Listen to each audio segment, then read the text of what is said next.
Hello and welcome to ADHD Girls podcast with me, Claire. And me, Laura. So today we're going to start, as we usually do, with how has ADHD shown up for you this week? So Laura. I am on the dopamine ride at the moment, what I would say. And by that, I would describe myself as this week, my brain is cooperating with me. And things feel good. Things are in motion. Things are flowing. Things don't seem hard. And I'm not overthinking.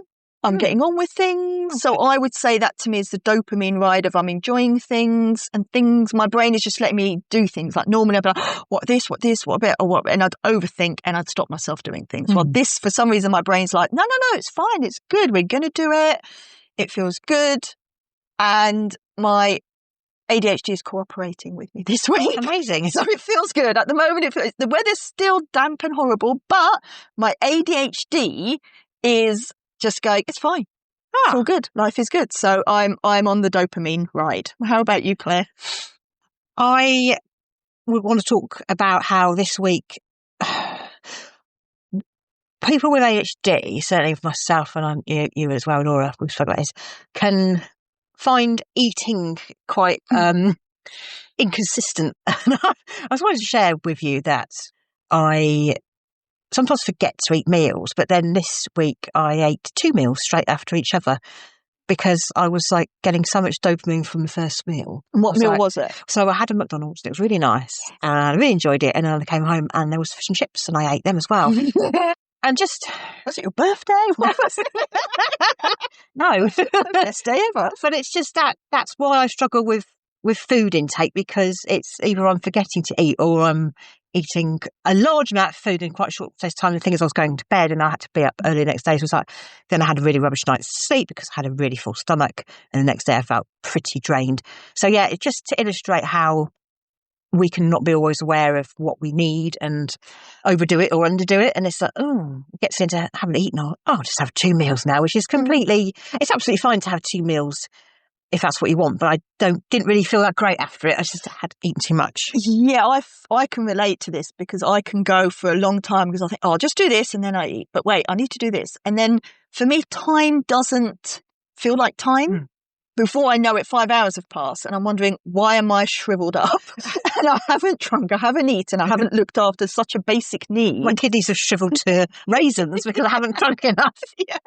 I'm just, It's because you're hyper-focusing on something else.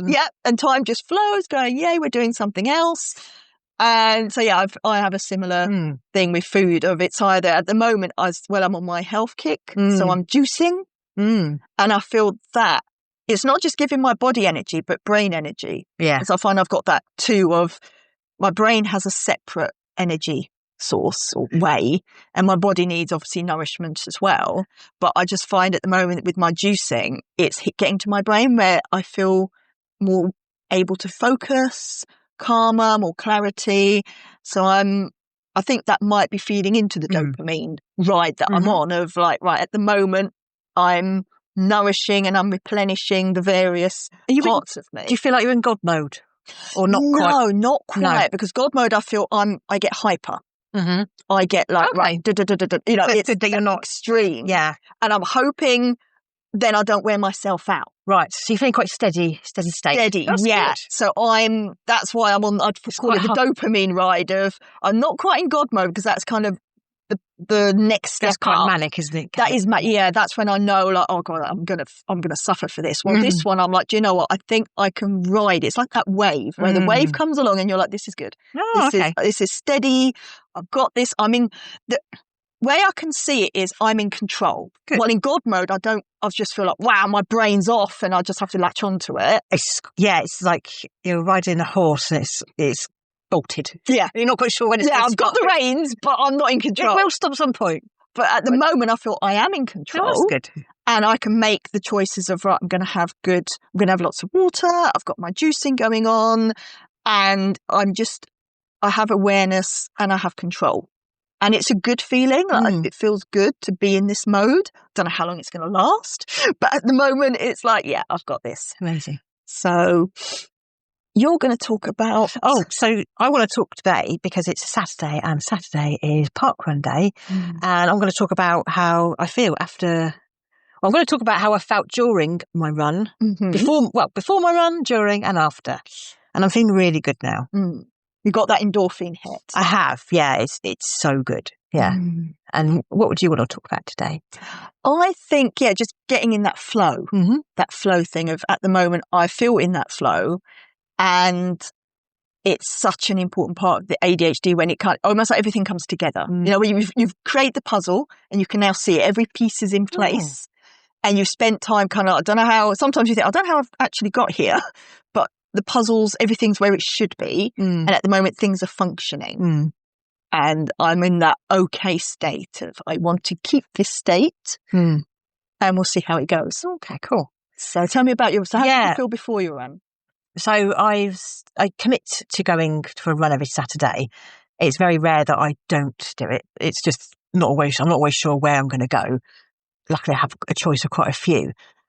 It's kind of automatic for me now. It's something that I try to commit to. I feel like if everything else in my life is on fire, I can at least go for my run on a Saturday. You've got that control of that. Yeah, it's something I really enjoy, and I know there's the option to walk if I can't run. So I woke up quite early, felt okay.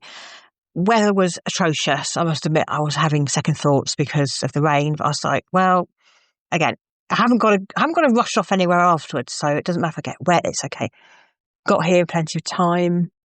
Getting out of the car to walk to the start was like I was putting it off because I don't really want to have wet feet. And immediately I got out of the car, I stepped to this huge puddle. My feet are, I don't know, it's trench foot, is it? And your feet are just really wet. And yeah, so I was feeling quite disgusting. And especially at the start of the run as well. I know, I've got another sort of 5K of this to do.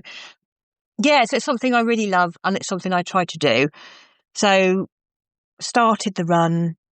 It's really quite busy. I do find that quite difficult. And because it's quite a narrow path and there is grass, but no one wants to run on the grass because it's not actually grass. A puddle, really. I'd say it's kind of just a mud bath. And it's slippery as well. Yeah. Where you're like, it's not just mud, it's that really like puddles in mud. It was basically a swamp. Yeah. So you really had to stay on time that. So it was really congested at the start. And I do struggle with that because there's too many people around me. They're all doing different things, but it does thin out after a bit, and I'm familiar with this one. And so I find the first mile absolutely hideous. Every part of my body, my muscles, my brain, my lungs are all like, no, this isn't right. This feels wrong. There's not enough oxygen. It's quite a struggle. And then something happens when I run the first mile. Everything seems to settle down and I reach a kind of a flow state. Your body gets into it, doesn't it? It's like, it's got that momentum going now. It's got momentum. The muscles have warmed up, everything. And that, for me, the second mile feels amazing. It's like, I'm really strong. I'm in my rhythm, I'm at pace. As I say, everything's thinned out a little bit. You're getting lapped. I really enjoy seeing like faster runners lapping me because I just like seeing people I just get a buzz out of seeing people running. I love watching athletics. So I don't mind people lapping, that's absolutely fine. And it's inspirational seeing people come past. And today there was somebody that I was trying to keep aligned with because I could see their pace was quite good. So I was like, okay, if I can stick with this, I think I might run quite well today. And so when you've hit the 2 miles, you come onto the third mile, that's when everything starts to get really difficult for me. I don't know if it's psychological or what, but it starts to get really hard and I have a battle at that point. Okay. The legs, the muscles are saying no.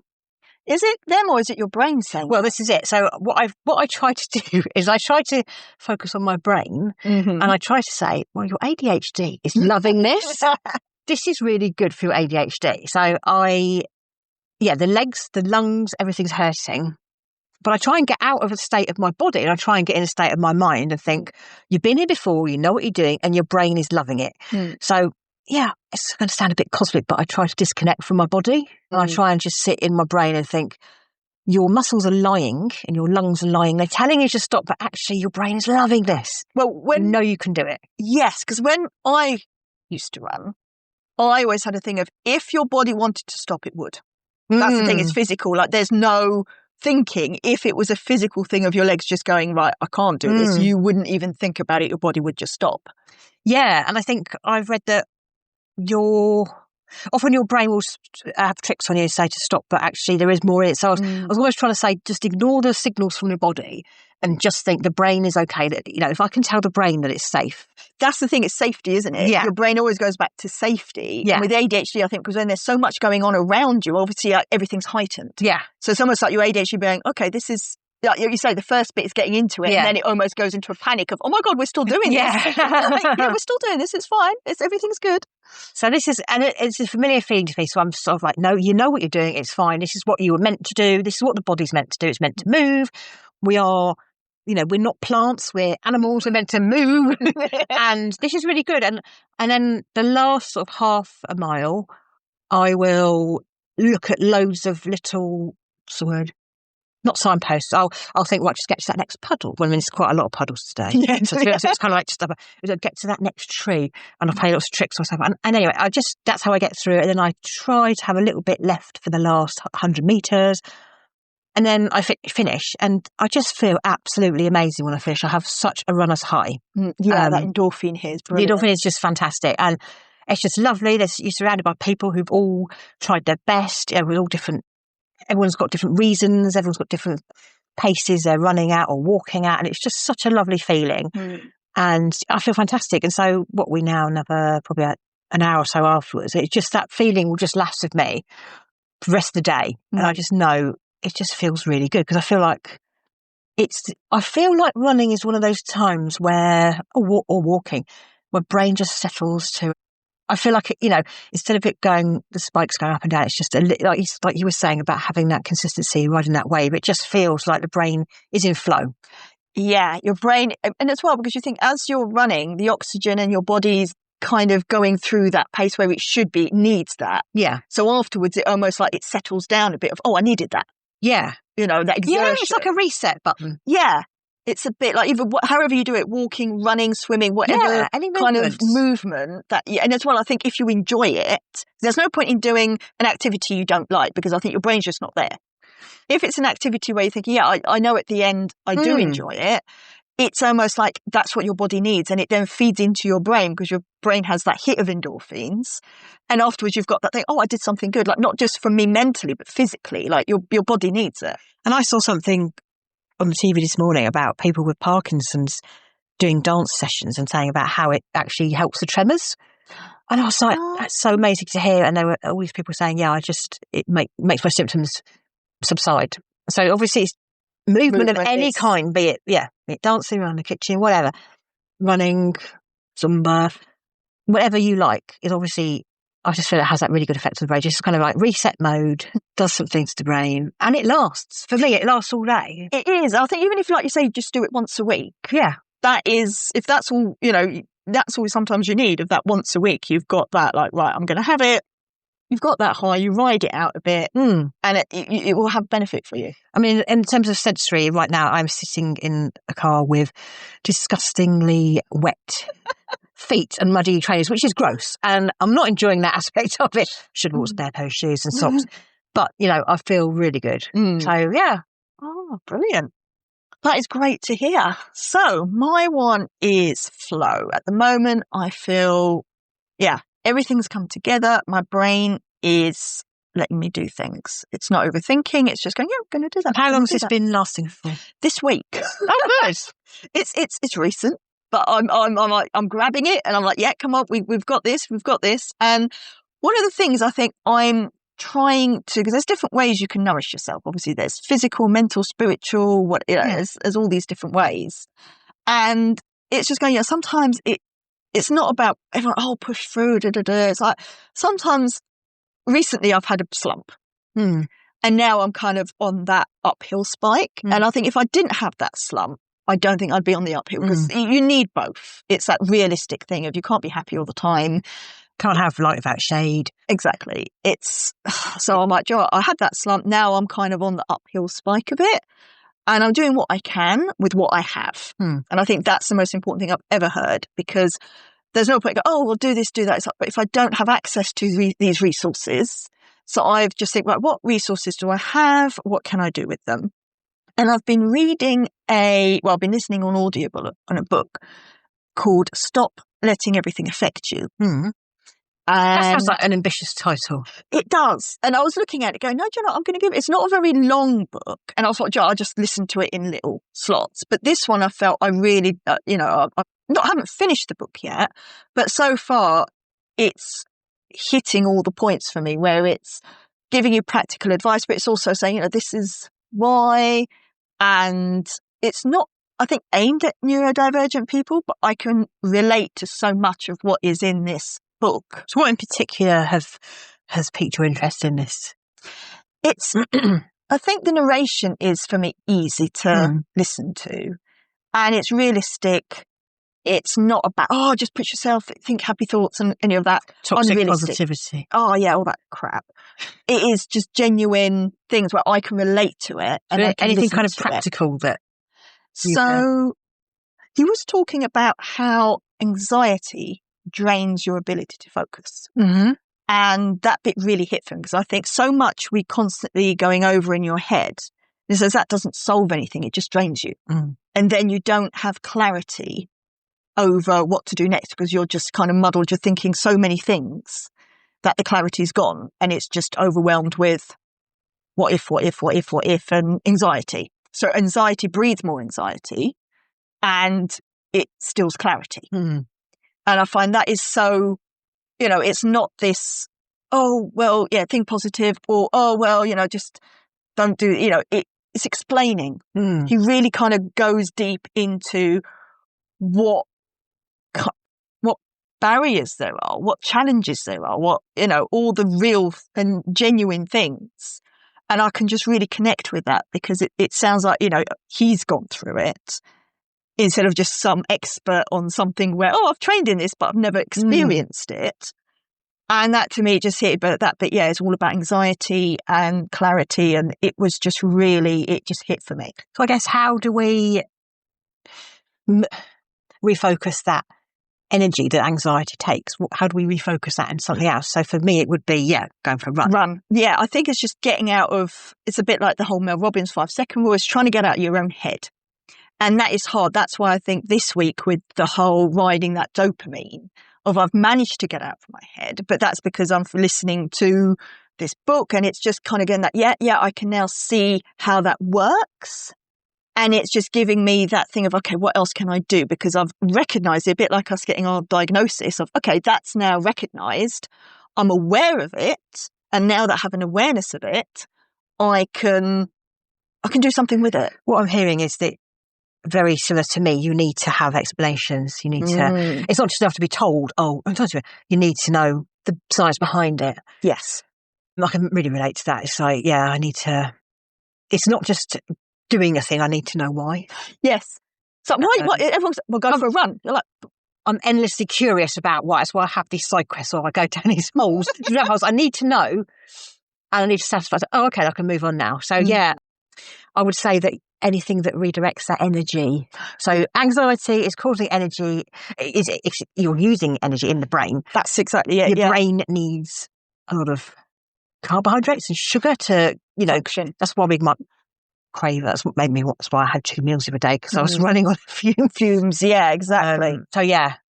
And then that's why physical activity is so great, because that, instead of expending energy on anxiety, you're expending it on a physical movement. That is, that's a really good thing. Or even if people paint, or whatever activity where you're like, it's being exerted in some way, because the anxiety, it takes up so much of my. And I'm annoyed of how much time it takes, but it's so difficult when you're in that cycle of anxiety. And this is where it's so important to find, like, right, okay, go for a walk, disconnect from the anxiety. Yeah. But sometimes it's easy to say that, but this is where it's just being an awareness of, okay, do you know what? This is what I'm doing. And sometimes you think, okay, I need a bit more of it to really let it do what it needs to do. While other times you can go, no, I can disconnect from it, and I need to refocus my energy and effort and do something else. That's really, really important. So we're not affiliated with this book or anything. It's just something that I found, and it's helpful to me. So if someone checks it out and goes, actually, that's something that might be interested in. Yeah. So we're not affiliated or get any money or anything like that. It's just a genuine something that I found that helped me, and I'm still going through it. But so far, I really enjoyed the book. That's really great to hear. So now we've reached the no shame zone. Claire, tell us about your no shame. Yeah. So as a ADHD woman who's late diagnosed, we've gone through life masking, basically. ADHD wasn't recognised in women or in adults until fairly recently. And, when you look back, there's a lot of things you masking. Yes. And a lot of things that you might have felt ashamed for. And I was thinking back to a holiday I had probably 20 years ago with a friend. We were in Italy, and there was another couple from Australia, and they were just following us round, and they were just talking. And I felt they were really talking at me, and there was no interaction, no genuine interaction, no authenticity. And they were just like really loud, just in my face. And I remember just like, there's nothing in this interaction for me. It's not too like, well. I've been polite a little bit. I made a bit of conversation, but now I want to be on my own or with my friend to explore the island of Capri. And I kind of must have walked off or cut this conversation short or something. My friend said, that was really rude. And I was like, I didn't say anything, but I thought an immense amount of shame. And I was like, oh my God, I'm rude. What was wrong with me? But looking back, I can say, well, that you were masking and suddenly you couldn't mask anymore. And that's why you needed to move away. And that's okay. And it's okay if someone thinks you're rude. Like, personally, I don't think it was rude, but it's okay even if it was, because who makes these rules up? What's rude? Yeah. Who And decides? for me, it was just an assault on my senses. They were just talking at me. And I'm like, I don't owe these people anything. I'm never going to see them again. And I found them quite rude to me. And they were just talking over me and talking at me. And I was like, no. So I realised, with ADHD, I can be very quick to anger, or if I feel trapped, or if I feel I've got no control, so I walk away. And it's like, so I was being judged as being rude. And I just realised you've had so many of those interactions throughout your life before you realise that you are neurodivergent and that you are trying to fit in with society and do what is expected. And who makes up the rules? It's rude. Well, my no shame zone is similar to yours, because people will come up and say, "Oh, you look tired. Oh, you look so tired." And I'm like, it was quite early in the morning, and but I feel like I shouldn't have to explain to me that's quite rude, because it's like someone coming up saying, "You look like crap."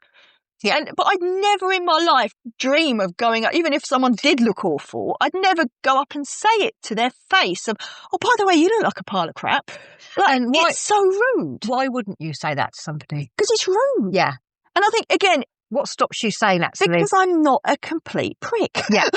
I just feel like that is obviously, there's no positive way anyone could take that. Because And that's the first thing that you say to someone. Yeah, you haven't seen them, or in the morning, it's not a hello or how are you. If someone does look like awful, but why point it out? So you're showing empathy because you're thinking, I would hate someone to say it to me, so I'm not going to say it to somebody else. Yeah. Exactly. And I think I've seen lots of people where you think, for whatever reason, they don't look their best. And let's be honest, we all have those days. Some more than others, for whatever reason. And you're curious, you probably think, I hope they're okay. Yeah. Are they a bit below par?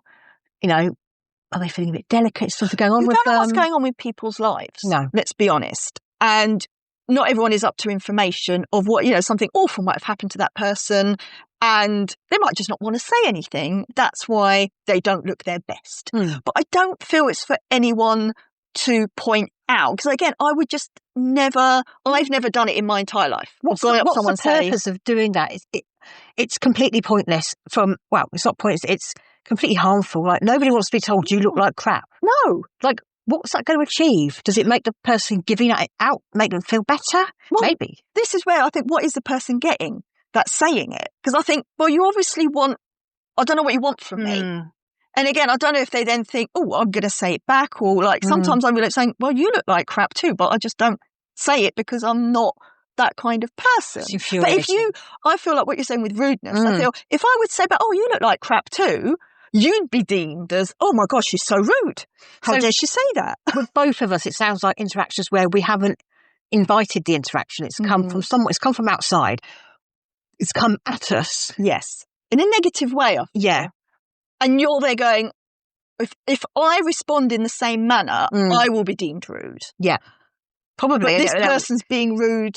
Yeah, I can't point out. If you point out, oh, that's a bit rude, you're a bit touchy, or again, it will come back on you that you're the problem. Yes. So it's it that will never feeling be that- the person going, oh yeah, maybe that wasn't the best thing to say or the nicest thing to. I've never had, and sometimes I've just looked at the person because I'm not quite sure what to say. It's just really awkward. And now we're diagnosed, we know we're ADHD, we can deal with that. But I think when you don't know that, you can just think, I've got to keep it in. I can't be seen to, because we get so many messages about you're a misfit, you don't fit in, you're doing things the wrong way. Yeah. So we sort of minimise and think, I'm being masked. But there's sometimes a mask, just we can't, especially when someone's being unkind or rude or going out of their way to be malicious as well. And especially about appearance, I find it's just such a delicate thing where you think nobody would want to be told, oh, you look like crap.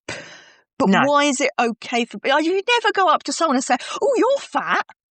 Like, I know some people would, but it's that kind of thought process of, well, why are you saying that? What's the purpose? What's the purpose of this conversation? And that's why I've always kind of, and again, I don't think I'm sensitive because I feel like, no, that is rude. And also, what is wrong with having senses, sensing things? No. There's nothing wrong with that. Yeah. Anyway, we are told we're sometimes oversensitive. It's like, no, we're just in touch with how things feel and how other things might feel to other people. And there's nothing wrong with that. Yeah, because I cannot imagine if someone went up to you and said, you look like crap, or that interpretation, anyone would be happy. Let's be honest. Who would genuinely be like, oh, thanks for telling me I look like crap. I've only had an hour's sleep and my grand died last week. Yeah, brilliant. This has made my day. This is what I wanted to hear. It's quite a manipulative thing. It is manipulative. Interactions to start with somebody. Maybe they're trying to goad people. Well, this is where I think, is there something... Yeah, I just always kind of think, what is the point of this conversation? And I just don't think it's anything positive when someone starts off in it something negative about you. So that's the no shame zone. I'm not saying you have to be endlessly positive either. You don't be like, oh God, you look amazing. We just say hello. Just be that is it. Just be authentic. Just be genuine, like, hi, just say hello. Or you could just say, oh, John, I'm a bit busy today. I'll catch you later. Whatever. There's different ways. But it's this whole like, who decides what's rude when people have been rude to us. But if you point out, oh, you're being a bit of a... So let us know if you find something rude, or you've been told you're rude. Yes. Or you're not sure how to respond when... Yeah, to rudeness. Where you're like, clearly this person's being rude, but I don't know what to do about it. We've got a Facebook page, the ADHD Girls Podcast. We started sharing a bit more on there. So come along, give us a like, and we've got all our podcast episodes on there as well. So thank you for joining us this week, and we'll see you next time. Until next time, bye. Bye.